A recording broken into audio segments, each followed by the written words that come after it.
بص يا جماعة، النجاح بالنسبة لي ممكن تتفق معاه أو تختلف.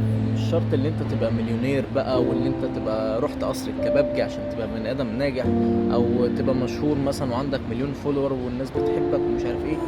مش ده النجاح خالص. النجاح اللي أنت تبقى قادر تأكل نفسك وتشرب نفسك. النجاح اللي أنت تبقى ناجح قدام نفسك قبل ما تبقى ناجح قدام الناس.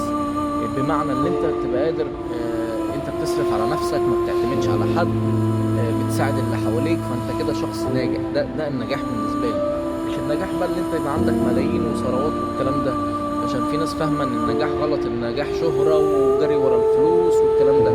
اي نعم، الفلوس مهمه، بس هي وسيله وليست غايه.